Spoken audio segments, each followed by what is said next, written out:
Y todo ese esfuerzo inútil solo para no estar peor.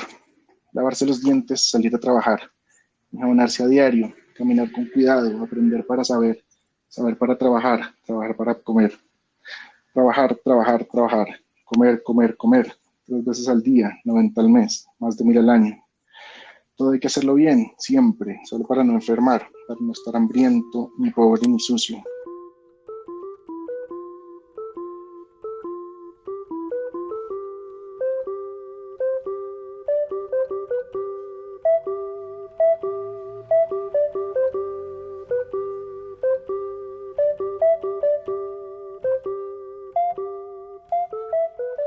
¿Qué hubo? Bienvenidos y bienvenidas a este 12º capítulo de Literatus. No, espere.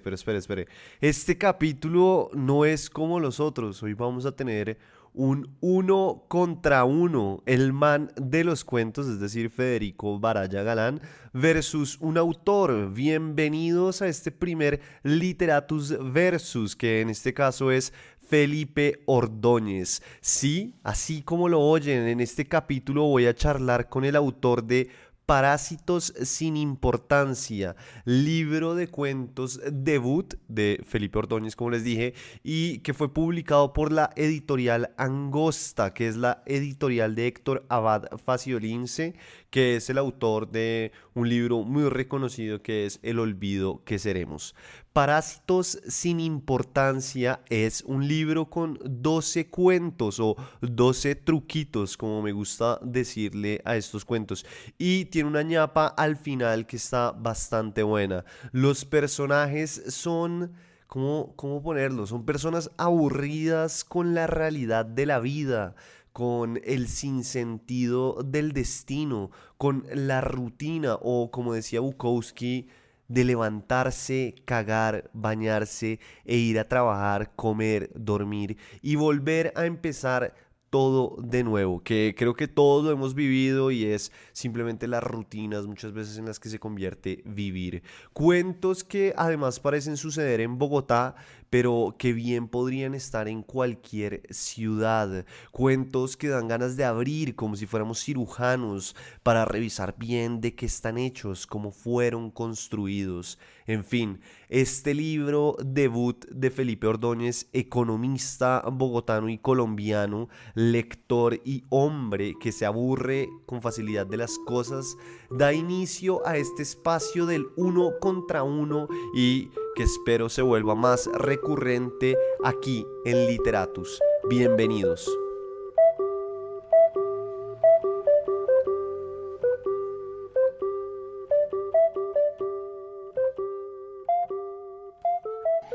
Bueno, Felipe, bienvenido a este primer Literatus versus un autor, en este caso Felipe Ordóñez.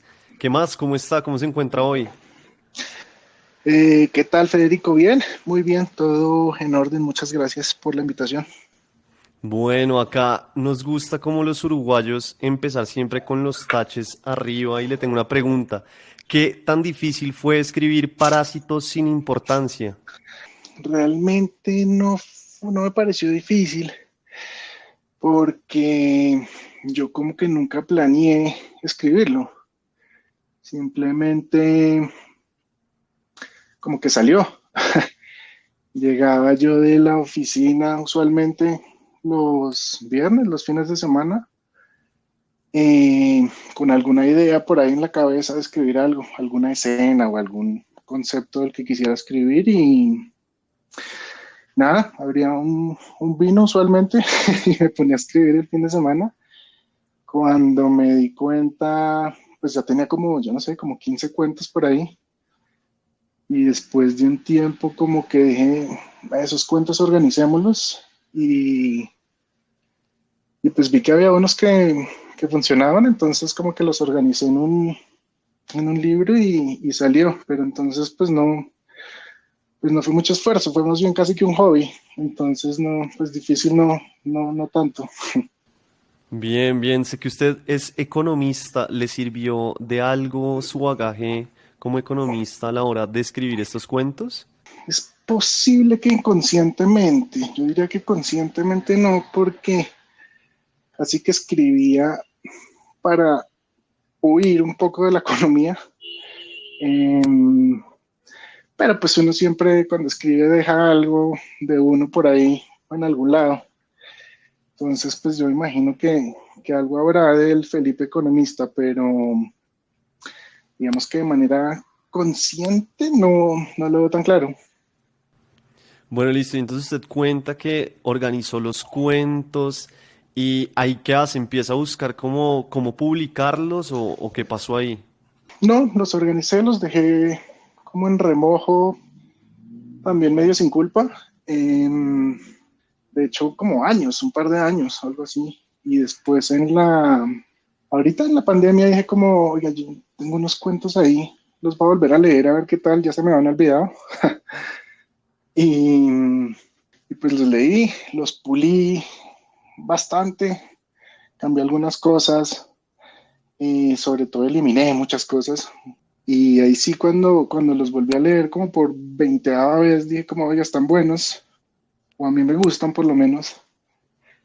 Y los mandé y me respondieron de una de angosta como al mes, como a los 2 meses. Es cierto que usted les escribió como, no sé si están recibiendo manuscritos, pero acaba el mío. Tal cual, sí, tal cual. De hecho, con ellos nos reíamos porque ella me contaba, Alexandra, la editora, que usualmente ellos les escriben un montón de cosas, como que la gente que manda usualmente manuscritos escribe pues una biografía y una portada al menos, y les pareció curioso que yo solo escribí eso. Tal cual escribí eso. Dije, no sé, ¿están recibiendo manuscritos? Si están recibiendo, pues acaban unos cuentos por si les gustan. y, y aparentemente sí. Bueno, entremos a hablar del libro y de los cuentos. Primero, quisiera saber por qué escribir sobre personajes que son parásitos y peor aún, sin importancia, que pues es el caso, por ejemplo, del personaje que secuestran y se siente cómodo en esa condición, o de Wilson que sufre pues de vergüenza por su madre, o por ejemplo del superprofeta que en realidad, pues desde mi lectura es un hombre bastante cobarde. ¿Por qué escribir de estos temas? Realmente así surgieron, no fue algo así como tan planeado. Digamos que cuando los escribí o cuando escribo, yo pienso primero como en la idea y en algo pues que sorprende un poco, ¿no? A mí la verdad me aburre un poco la literatura que no dice nada. Mm, entonces me pareció que girar las historias alrededor de unos personajes que fueran mm, medio, no extraños, pero sí digamos que no se comportaran un poco como usualmente uno está acostumbrado que se comportan las personas. Y realmente pues no sé, así surgieron, no fue como planear, como escribamos sobre este tipo de personas así, sino como que salieron así y se fueron formando así y así quedaron cuando me di cuenta. Algunos, si no la mayoría, tenían como eso en común. Me pareció bueno unirlos alrededor de eso. Eh, pero casi que los personajes me dictaron a mí cómo eran y yo uní el libro alrededor de eso más que yo planearlo, por así decirlo. Creo que ahí toca un tema que se habla mucho y que me pareció verlo también en su cuento, que es Domador de Leones, que se asemeja también un poco a Stranger Than Fiction. No sé si ha visto esa película, pero como todo el tema del destino y que es en realidad el escritor el que está diciendo que le va a pasar al personaje. Pero el caso de esto es, le pasa que los personajes se vuelven más reales, o sea, empiezan a tener sus propias decisiones, que a veces los autores dicen eso, ¿no? Como que el personaje se sale de sus manos. Sí, a mí esa idea siempre me ha gustado de lo que he leído y de cosas que he leído. Digamos, Paul Auster, creo que en uno de sus novelas se incluye como personaje y alguna vez leí que Cés Nottebohm decía que cuando terminaba una novela, como que salía a hacer mercado y le pasaba algo y pensaba en cómo reaccionarían sus personajes que acaba de terminar de escribir ante esa situación. Entonces, como que siempre tuve en la cabeza en algún momento la idea de escribir sobre eso, ya fuera yo incluyéndome como personaje o los personajes como esa relación autor-personaje siempre me pareció interesante. Entonces, pues usé ese concepto en ese cuento. Además de un contador que está aburrido con la vida y que quiere como salirse de ese destino, en este caso también un poco del autor lo que le dice. El autor es como el destino en este caso. Y salirse de eso. Entonces siempre me gustó la idea. Y sí, pues sí tiendo a imaginarme los personajes como serían ellos. Es decir, no trato de ponerles su propia voz, trato de pensar qué pensarían ante las situaciones. Parece que primero que queda más real el personaje con su propia voz, con su propia personalidad. Y creo que es incluso un poco más fácil escribir así, como si fueran otras personas, no yo diciéndoles qué hacer, sino como ellos con su propia personalidad y sus vidas. Pero venga, entonces hablemos de ese cuento. ¿Y cómo es la forma de escribir ese cuento? O sea, usted de una sabía como ya sé cuál quiero que sea el narrador, que de alguna forma es el destino, el narrador. ¿Cómo funciona eso? ¿Usted toma esas decisiones o de nuevo, cómo va saliendo, usted le va dando forma a medida que va escribiendo?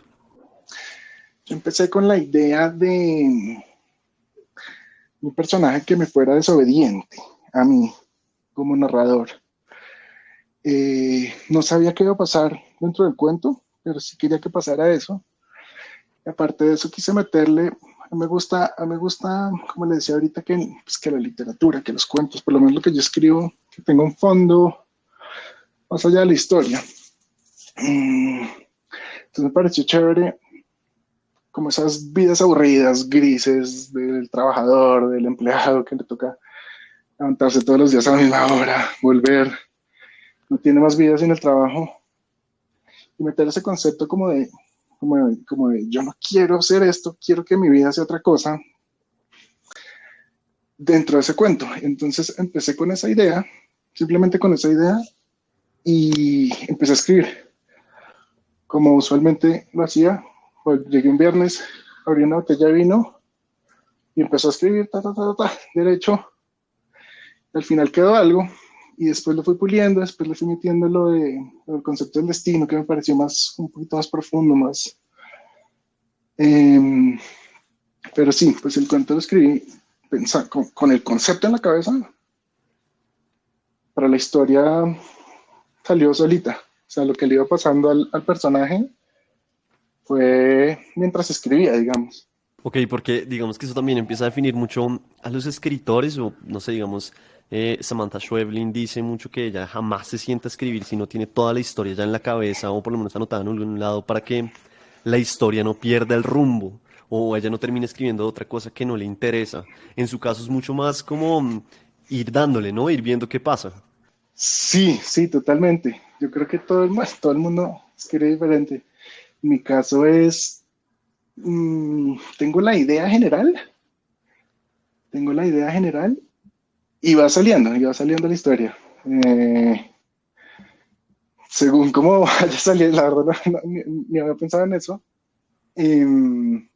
Pero sí, la historia va saliendo, claro, tratando de no desviarme, tratando de que la historia sea interesante, y que se entienda el concepto final, que es lo que yo quería decir. Pues la historia sí va saliendo ella sola. Pero venga, cuando usted habla de que la historia salga interesante, ¿qué es interesante para usted como autor y escritor? ¿Qué es lo que busca con estos artefactos que son los cuentos? A mí siempre me gustó desde que empecé a leer, como que me fui yendo por el absurdo. Por la literatura del absurdo siempre me gustó. Por supuesto hay cuentos, hay novelas extraordinarias que no tienen nada que ver con eso y son diferentes y muy buenos, muy bien escritos. Pero a mí en particular siempre me gustó el absurdo, como esa sorpresa, como no sé cómo llamarlo, como el absurdo aterrizado o algo por el estilo. Y es mm, como esas situaciones o esos conceptos que aunque son reales y absolutamente tangibles y pueden pasar, sí igual sorprenden, ¿no? Entonces, por ejemplo, el comienzo de Escenas de Soledad, por decir algo que todo el mundo conozca. Conocer el hielo es un concepto sorprendente, pero real, ¿sí? Entonces siempre me gustó como ese absurdo aterrizado, yo lo llamo sorpresas. Mm, y es que las situaciones cotidianas se vean con otros ojos o desde otra perspectiva. Entonces eso para mí es como la sorpresa, la parte entretenida. Creo que es como, porque siempre me gustó la literatura así. Mm, Samuel Beckett, yo no sé, dos tipos esperando a Godot en toda la obra. Sí, como que no. Es posible, pero a la vez es sorprendente y un poco absurdo, ¿no? Y es que, pues, o sea, vivir en Bogotá ya es un poco absurdo, ¿no? Vivir en Bogotá es medio absurdo y la vida en general es medio absurda, ¿no? Hay muchas cosas que uno como que pues da por hecho, pero que hablamos ahorita del domador de leones, del cuento del domador de leones, trabajar y trabajar y trabajar todo el tiempo sin parar y no tener tiempo para nada más, eso también es muy absurdo. O sea, hay muchas cosas muy absurdas que uno como que no se da cuenta y pasan y están ahí. Entonces, en últimas, esas eran como las ideas que yo quería escribir en los cuentos, o que terminé escribiendo, pues. Y es como esas cosas que uno está acostumbrado, que pasan, pero que si uno los ve con otros ojos, como que uno dice, oigan, esto no tiene tanto sentido. ¿Usted cree que sus personajes y su libro también es una forma de decir que, pues, y que están aburridos de esta realidad? Porque se siente eso a veces, ¿no? Por eso también el personaje que lo secuestran, pues, se queda fresco, secuestrado, y muchos de los personajes es como, pues, es que la realidad es muy aburrida, de pronto esta está mejor. Sí, absolutamente. Eh, el cuento del secuestrado, ese también surgió igual que los otros, a partir de la idea de qué tal que la vida es una locura, no tiene sentido a veces. ¿Qué tal tomar actitud de me importa un carajo todo? Entonces, pues sí, creo que en general me gusta pensar eso por lo menos, que todos los personajes tienen como esa idea en la cabeza de la, sí, de la locura que es esto. Y hay un personaje, no sé, ese me pareció también muy parecido a un cuento que tiene José Ardila en otro de los libros de cuentos de Angosta, que en el de él el personaje se queda como atrapado en el metro de Medellín, pero en el suyo, en el pasajero, el personaje se queda atrapado en un bus y no puede bajarse y no sabe qué hacer. Y también es eso, ¿no? Como la resignación frente al destino o a la vida. Sí. Yo creo que muchos de los personajes tienen como una manera medio nihilista como de ver la vida, ¿no? Como de, ah, ¿qué le vamos a hacer a veces, no? O, y sí, el personaje que se queda atrapado en un bus, en realidad sí es como una analogía a la misma vida, ¿no? Como que uno está acá y no puede salir y cómo tratar de hacerle sentido, ¿no? Cómo tratar de afrontar esa situación de la vida como absurdo, ¿no? Que igual es una locura porque a quien no le ha tocado un bus de esos llenísimos en los que uno mira que ya casi se tiene que bajar y dice, ¿y yo cómo me voy a bajar de acá? Sí. Y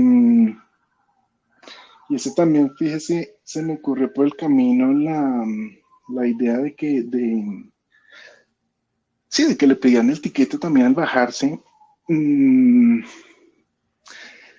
ay, no, es que es una bomera, creo que a todos nos ha tocado, a todos nos ha tocado esa situación.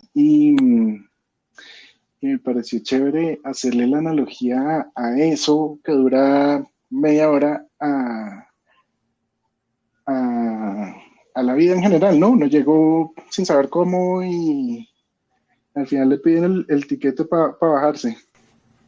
Claro, y sí, ese cuento, la verdad es esa parte y como meterse dentro del pensamiento del personaje para entender que igual está sufriendo, o sea, tiene una ansiedad de muchas formas que no lo deja tampoco movilizarse, no sabe qué hacer, que hace que uno como lector se sienta de muchas maneras identificado.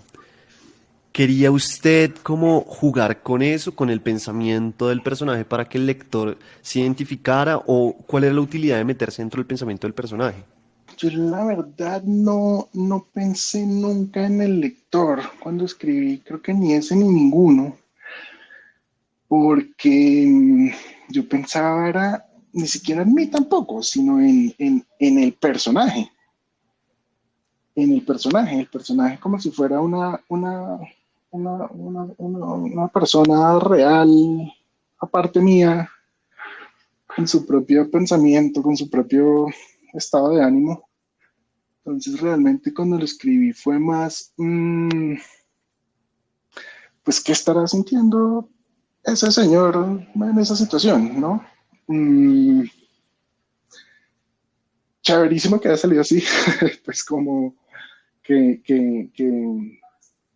se sienta la angustia, obviamente es lo ideal, pero al escribirlo nunca pensé como en que el lector sintiera la angustia, sino en la angustia del personaje.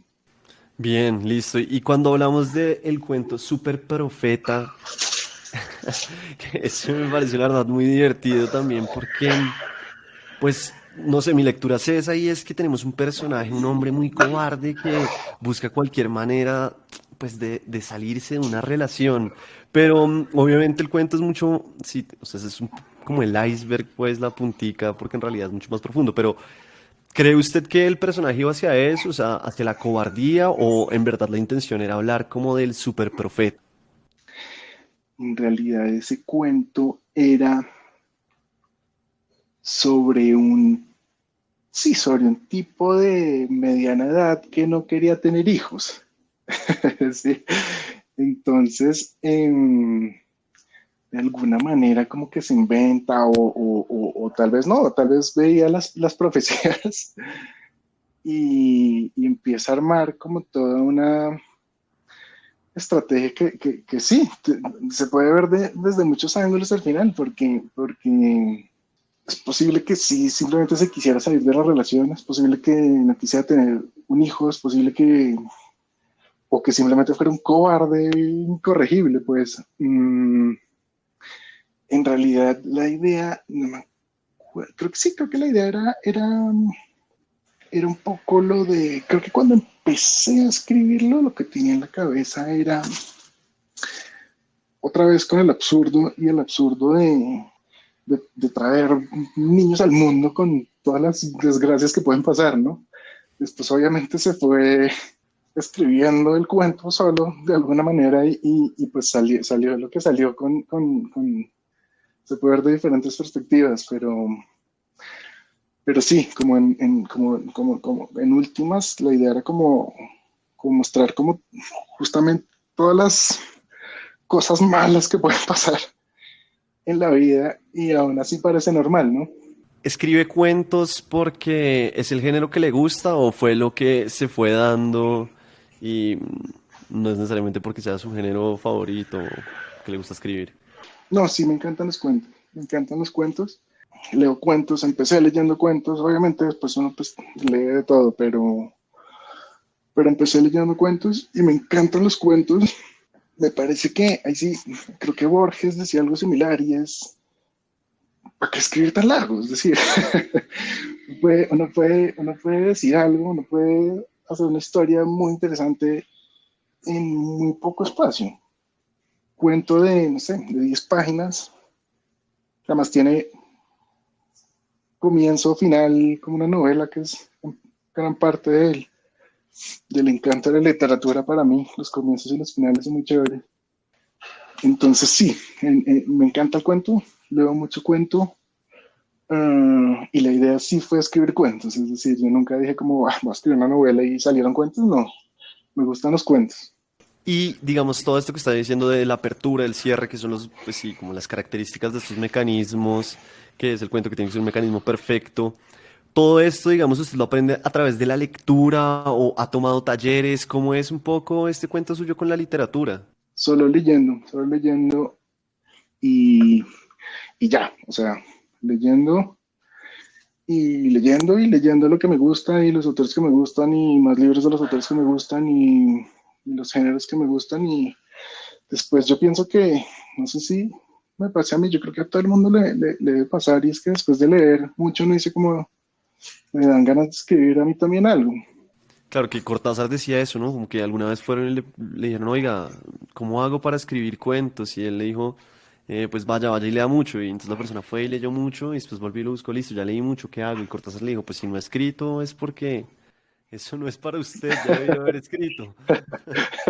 Sí, sí, yo pienso que es así.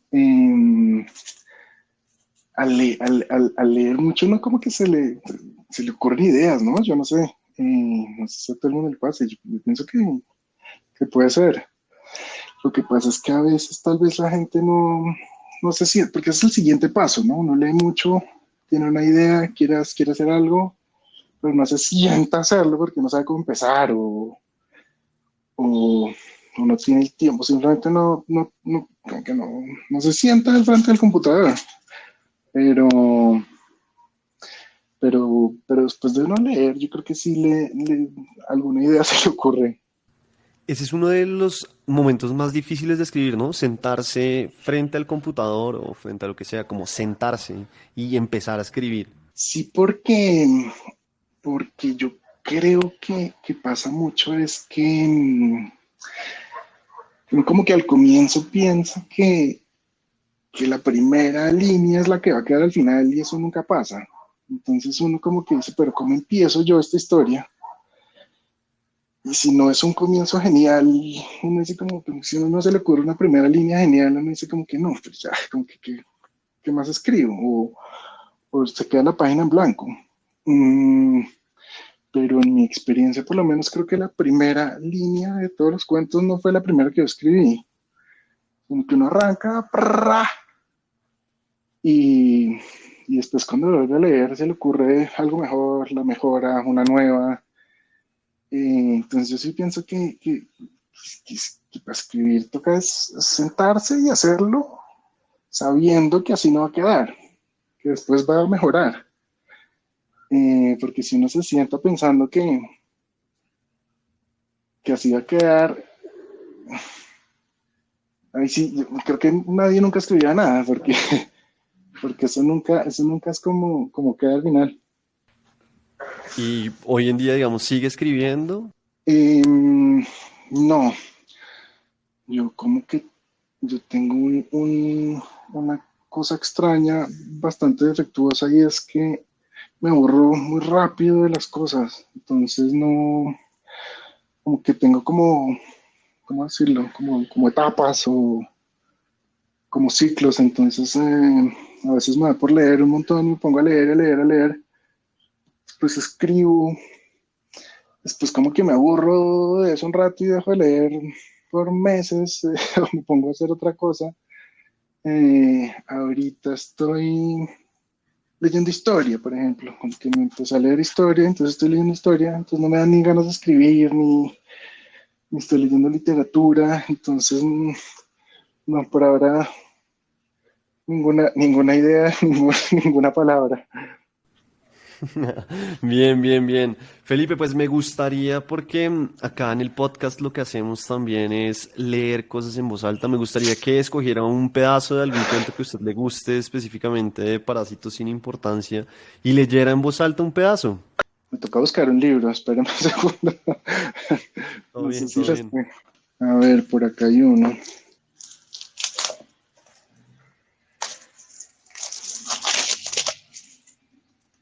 ¿Lo está como desempacando? Sí, sí, por ahí tenía unas copias por ahí con el plástico.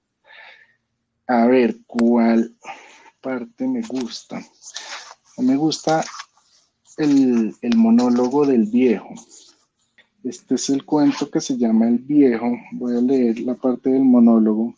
Es un cuento de un personaje que está en un hotel encerrado en la habitación porque él mismo se encerró y no se sabe bien el tipo que está haciendo, si está loco, si está... ¿qué? Me parece que este monólogo de una página resume un poco como el sentimiento del personaje, que dice algo así. Y todo ese esfuerzo inútil solo para no estar peor.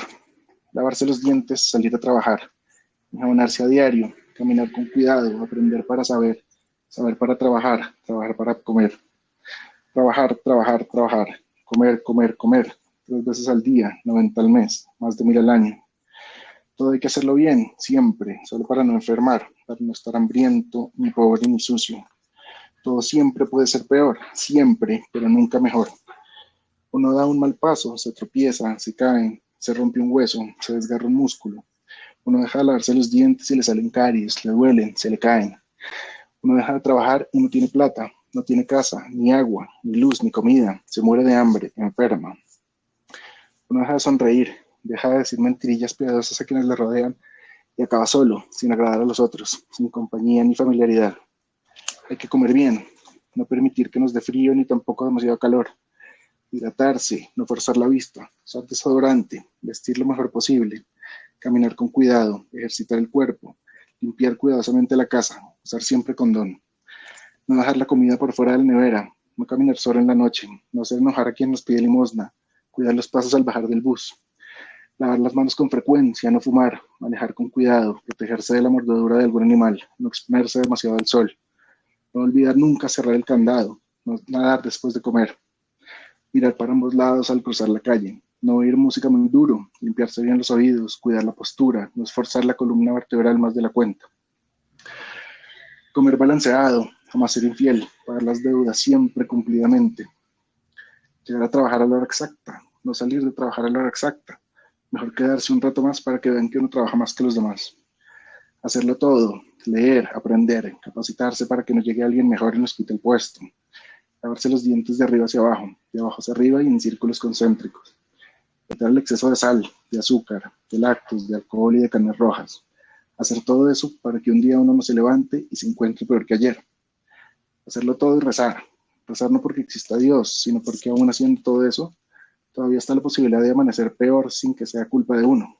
Un cáncer inesperado, un movimiento involuntario que nos locinó el cuello, un infarto fulminante, un virus que uno se contagió sin saber cuándo, un imprevisto recorte de personal.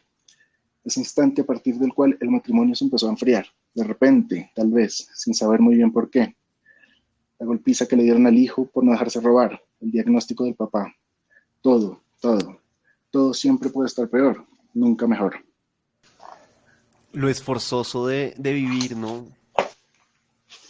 Sí, yo pienso que eso, digamos que no resume, por supuesto, los cuentos, pero sí da como la idea de cuál es como el tono por allá que está escondido entre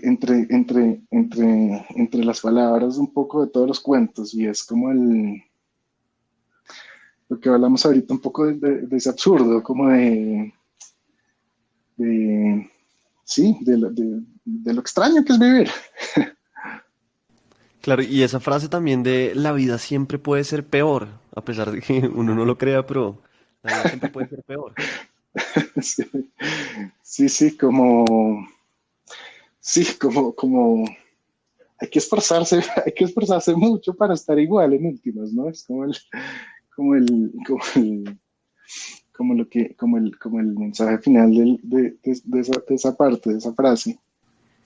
Felipe, y en todo esto, pues nosotros vemos en los cuentos, uno ve en los cuentos que hay distintos tipos de personajes, es decir, pues, o sea, uno podría quedarse simplemente en el hecho que usted podría tener un, no sé, vamos a decir cualquier cosa, pero un personaje gomelo, pero no, usted tiene como, sí, personajes variopintos en el sentido de que tiene desde la empleada doméstica, hasta el caso de Wilson, por ejemplo. Fue difícil encontrar esos tonos porque la mayoría de los cuentos están escritos en primera persona y son narrados por el personaje principal. Fue difícil encontrar ese tono sin que sí cayera como en algún pecado o caricaturizar a veces los personajes, que eso suele suceder. Sí, sí, eso, en eso digamos que traté de ser cuidadoso porque no es fácil a veces hacer la voz de esos personajes que no son uno, ¿no? Digamos, uno que me acuerdo que me costó trabajo fue uno que es narrado en primera persona por un niño. Esa, esa voz del niño es difícil porque uno habla como adulto y piensa como adulto. Mm, entonces no fue fácil encontrar algunos términos o lo que diría un niño siempre es difícil, ¿no? Algo parecido pasó con los otros personajes. Además es que con los niños puede pasar que por tratar de hablar como niño termina pues sonando como cualquier cosa. Sí, totalmente. Y además que el cuento también tiene cierta profundidad, entonces es difícil como no ser demasiado infantil. Suena chistoso, pero no ser demasiado infantil al niño. Eh, Porque yo también quería que en últimas el cuento tuviera tratara un tema, pues el tema de la muerte, que es bastante profundo a través del niño. Entonces, sí, no fue fácil, digamos. Y el niño lo único que quería era jugar PlayStation, pero más allá de eso, también a veces ahí se nota como ese pensamiento a veces que tenemos todos y es, ¿qué pasaría si me muero, no? Como qué pensaría la gente, qué dirían en el colegio, bueno, en el trabajo. Es curioso ver eso, como también, sí, el niño pensando esas cosas. Sí, sí, y digamos que ese cuento lo que me gusta es el concepto que no se trata directamente, sino el concepto en el fondo que es, no, al final se muere y todo más o menos sigue igual, ¿no? Eh, entonces, con el niño me pareció chévere como abordar ese tema de el niño como que está tranquilo y está feliz y quiere jugar play y quiere que nadie lo moleste y ya está. Mm, pero en el fondo como que no pasa nada, ¿no? Todo el resto de la gente sigue su vida de alguna manera igual, por supuesto más allá del duelo inmediato, pero aunque el mundo sigue girando, la gente sigue actuando de alguna manera igual y ya, ¿no? Claro. ¿Usted cree que sus cuentos se tocan entre sí? Porque, a ver, digamos, no es algo que usted haga o que ponga en los cuentos así como y tal cosa. Hay un cuento que sí, que es el de Vicky, en el que se toca con el del secuestrado, pero de resto, pues los cuentos no hacen ese esfuerzo e igual se siente como un universo, pues el libro entero es un universo compacto. Sí, es verdad, en realidad, aparte del último cuento, los personajes en realidad casi que no se cruzan o se cruzan muy tangencialmente. Eh, yo creo que lo que los une en realidad, porque sí me gusta pensar que están unidos entre sí también. Eh, y lo que los une puede ser es justamente como ese fondo de, de, de tener cierta actitud frente a la vida, ¿no? Como la vida es extraña, dura a veces, eh, pero todos tienen cierta actitud frente a eso en el fondo, ¿no? Así no se crucen, como que creo que todos los cuentos tienen como ese fondo que los une. Y Bogotá también los une, ¿no? A pesar de que, pues, o sea, no es como que se diga que están en Bogotá, pero se siente que Bogotá está dentro del libro. sí, porque bueno, yo he vivido toda mi vida en Bogotá, entonces ahí sí creo que fue tal vez consciente a veces y inconsciente a veces, porque si ya es difícil hacerle la voz a un personaje que es diferente a uno, yo no me imagino una conversación entre dos personas de China.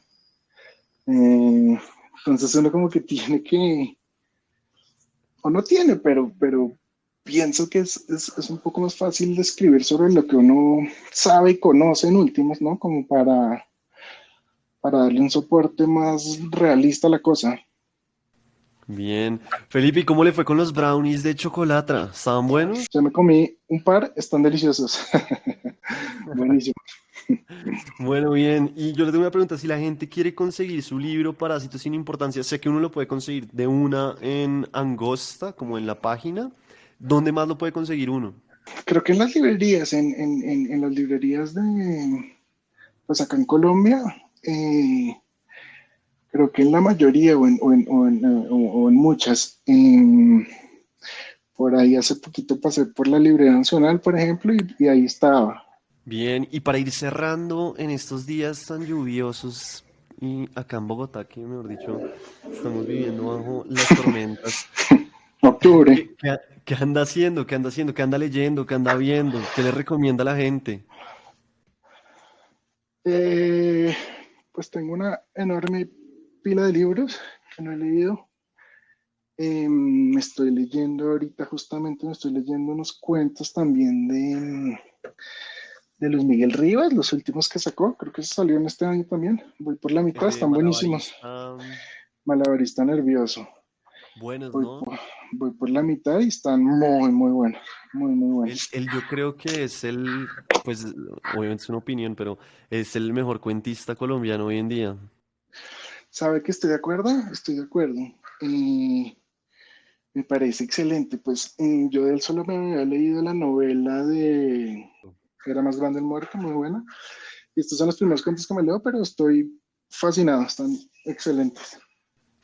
Él tiene un libro que se llama Nos vamos a ir si la estamos pasando también, una cosa así, que también es de cuentos y es una vaina Ah, sí. loquísima.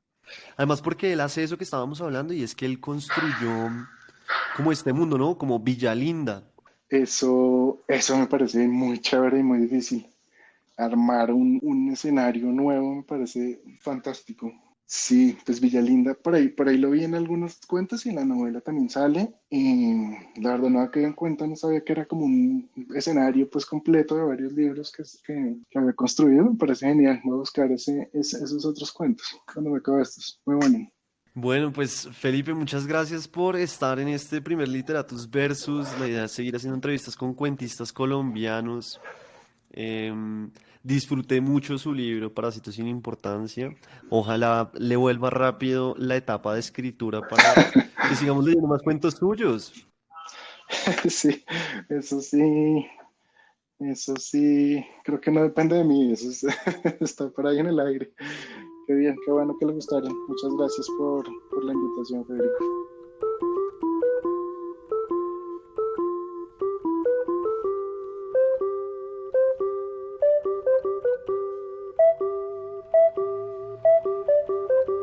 Este capítulo fue gracias a Chocolatra, los mejores brownies melcochudos de Bogotá, Colombia y el mundo. Los que se han atrevido a probarlos me han escrito que se les acabaron muy pronto, como un libro que te agarra del cuello y no te suelta sino hasta muchos días después de acabarlo. También, claro, gracias a Angosta por pasarme el número de Felipe Ordóñez, a quien busqué por Twitter, Instagram, LinkedIn, y si no es por la amable ayuda de la editorial, esto no hubiese sido posible. Oiga, es que vea, ellos no me pagan nada por esto, se los dejo muy claro, porque yo hago esto es para fomentar la lectura de los cuentos y de este género que tanto me gusta, pero a lo que voy con esto es que, y es una invitación, revisen el catálogo de esta editorial, la pueden encontrar en internet, simplemente pongan en Google Angosta Editores o Editorial Angosta y ya les va a salir. Búsquenlos porque tienen libros de cuentos que, a ver, es el género que a mí me interesa, que están muy bien hechos, son muy poderosos y tiene ediciones hermosísimas, de esas que dan ganas de tener en la biblioteca de titulares para que la gente las vea y diga, oiga, pero ¿de dónde sacó esto tan lindo? Bueno, pues búsquenlos a ellos porque tienen cosas muy, muy bacanas. También, claro, hay que agradecerle a Felipe Ordóñez por el espacio y por ese libro que escribió. Y lo que les digo, se vienen más entrevistas, pero si usted tiene a alguien que le gustaría oír en estos uno contra uno, escríbame por Twitter, me encuentra como @Federico Baraya y yo hago el esfuerzo de lo mismo que hice con Felipe Ordóñez, empezar a cazar a ver si logro contactar a esa persona para que tengamos un uno contra uno y hablemos de literatura, de cuentos y de la vida. Esto fue todo por hoy. Nos oímos la próxima semana ya con Mundial andando para llenar la camiseta de literatura y de autores mejores que enamorarse. Chao.